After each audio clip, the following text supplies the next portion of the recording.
passionnant ce que tu racontes. Merci. En plus, t'es vraiment hyper jolie. Ça, c'est gentil. Donc tu le penses? Quoi? Tu trouves que t'es hyper jolie? Oh, bah, j'en sais rien. Hello les gars, j'espère que vous allez bien. Moi, ça va. Aujourd'hui, je vais vous parler d'un sujet qui est plus complexe qu'on ne le pense. Si je vous disais que c'est un privilège, qui peut être considéré des fois comme un désavantage, un privilège qui vous permet de manger gratuitement dans des restaurants, ou être surclassé dans des transports, ou encore obtenir des jobs sans même devoir déposer des CV. Trêve de suspense, aujourd'hui, nous allons parler du beauty privilège. Mais avant de commencer, je vais me présenter, je m'appelle Nouria, le blabla habituel. Abonnez-vous, likez, commentez, ça aide pour le référencement et ça me ferait plaisir. Bref, rentrons dans le vif du sujet.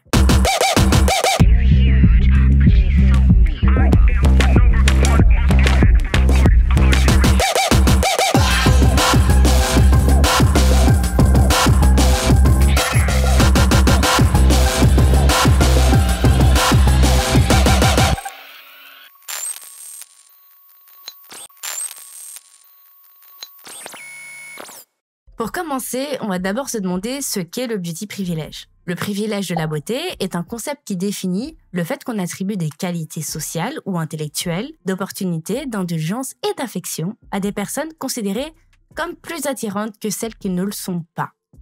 Ces avantages sont perçus comme non mérités, car liés de façon directe à la beauté. Et ça, c'est le halo effect, mais on y reviendra juste après. Bénéficier du beauty privilège, c'est par exemple avoir plus de chances lors d'un entretien d'embauche, ou même avoir un meilleur salaire. Selon l'étude d'Eva Sierminska, les personnes jugées comme belles gagnent 15% de plus que les autres. C'est rude et c'est surtout de la discrimination. Mais d'où ça vient et surtout, comment expliquer cela? En fait, il s'agit de l'effet de halo. Edward Thorndike a popularisé ce biais cognitif. C'est le principe qu'une personne jugée comme belle aura automatiquement des qualités comme l'intelligence, la bonté ou encore la fiabilité, etc., etc. Et tout ça, juste parce que la personne est belle. Énormément d'artistes féminines sont accusées de bénéficier du beauty privilège. Et c'est notamment le cas de la rappeuse Shai. Pour autant, est-ce que c'est vrai? Shai s'est fait notamment connaître par le biais de Booba en signant dans son label 9 de I. Depuis le début de sa carrière, elle a sorti 3 albums, a gagné récemment la flamme du clip de l'année et un victoire de la musique pour la meilleure création audiovisuelle. Alors, pourquoi on la renvoie à son physique? Si je reprends la définition du beauty privilège, les personnes qui en bénéficieraient ne le mériteraient pas. C'est donc là que je me pose la question, en quoi Shai serait moins méritante que d'autres artistes? En faisant mes recherches, je suis tombée sur une étude qui discrédite totalement l'effet de halo. Leah Shepard, professeure de l'Université de Washington, et Stephanie K. Johnson, maître de conférence, ont mené une étude sur base de la beauté au travail. Les deux femmes ont rédigé de faux articles de licenciement dans une entreprise avec la photo des employés concernés. Par la suite, elles ont demandé aux participants de l'expérience de juger les employés. À la fin de celle-ci, les plus belles femmes étaient jugées moins sincères que tous les autres, donc plus aptes à être envoyées. Je ne suis pas là pour dire que le beauty privilège n'existe pas. Alors là, pas du tout, ça existe bel et bien.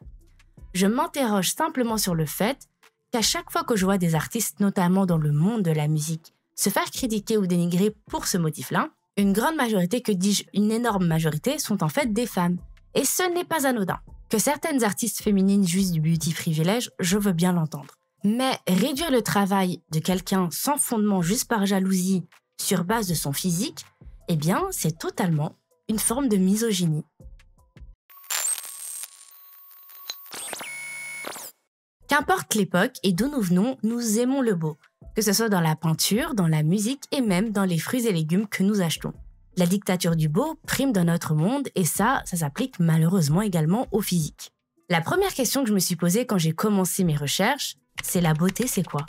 Si je regarde dans le Larousse, c'est la qualité de quelqu'un, de quelque chose qui est beau, conforme à un idéal esthétique. L'idéal esthétique est en fait étroitement lié au statut social. Par exemple, la peau bronzée en Occident fait partie d'un idéal, mais pour quelle raison?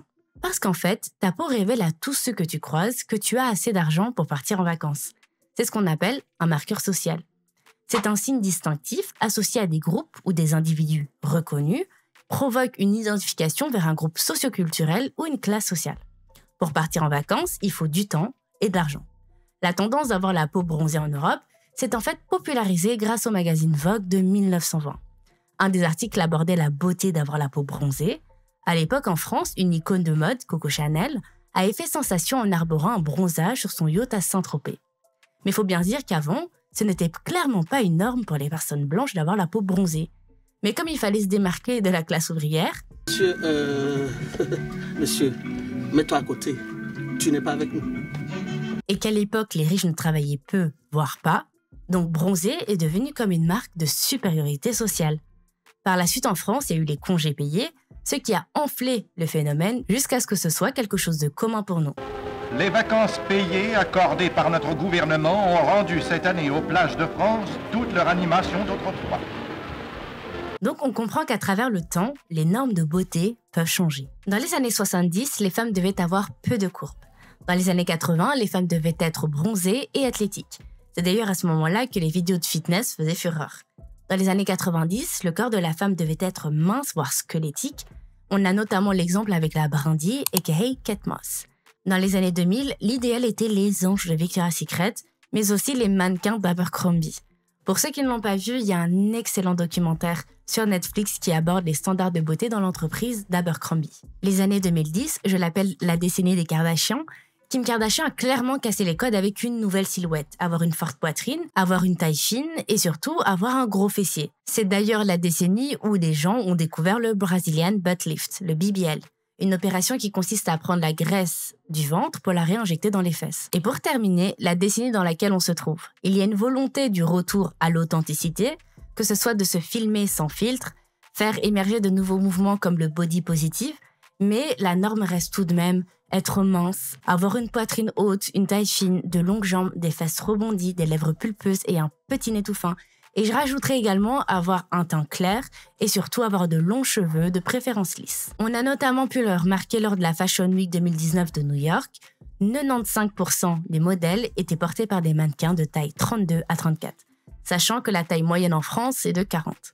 Répondre à ces normes de beauté peuvent vraiment vous faire sortir de la misère.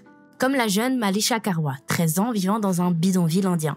En 2020, elle a été repérée par l'acteur Robert Hoffman. Il a été ébloui par la beauté de cette jeune fille, donc l'a filmée et l'a postée sur les réseaux sociaux. Il a créé une cagnotte pour la jeune fille, l'histoire a touché énormément de monde et elle est devenue un sujet médiatique. Peu de temps après, elle a fait la couverture de plusieurs magazines de mode et elle est devenue également égérie de marque. Ce qui a permis à elle et sa famille de pouvoir changer de logement. L'histoire est vraiment digne d'un conte de fées à la Cendrillon. Mais je peux pas m'empêcher de penser à tous ces autres enfants restés dans ce bidonville parce que jugés pas assez beaux pour en sortir. Et là, c'est problématique.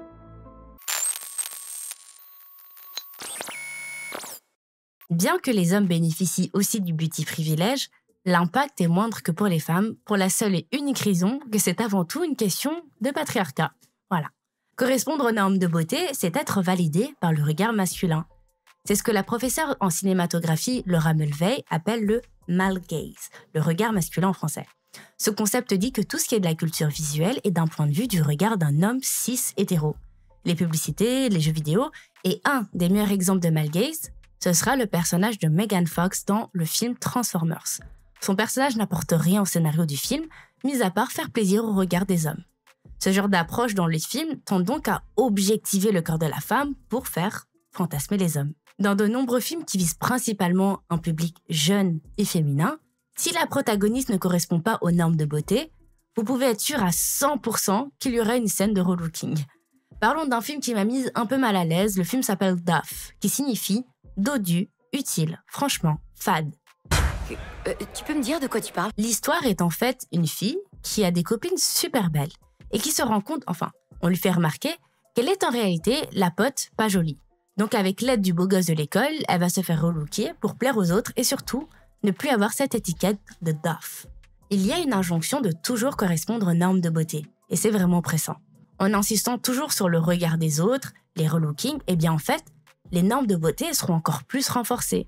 Récemment, l'actrice Francesca Amewuda-Rivers se retrouve dans une polémique parce qu'elle est jugée pas assez jolie et surtout trop noire pour jouer Juliette dans la pièce de théâtre de Shakespeare, Roméo et Juliette.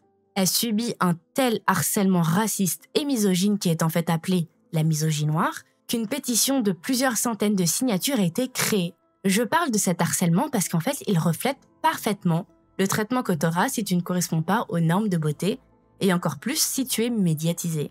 Francesca est une femme très talentueuse qui joue un rôle totalement fictif, donc qui peut être joué par n'importe qui, Pour autant, elle sera jugée pas assez bien sur base de son physique.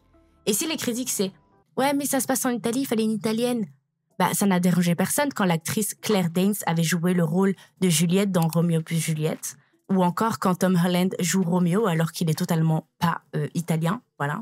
Beaucoup d'internautes ont proposé Zendaya à la place de Francesca. Et ça, par contre, c'est une question de colorisme.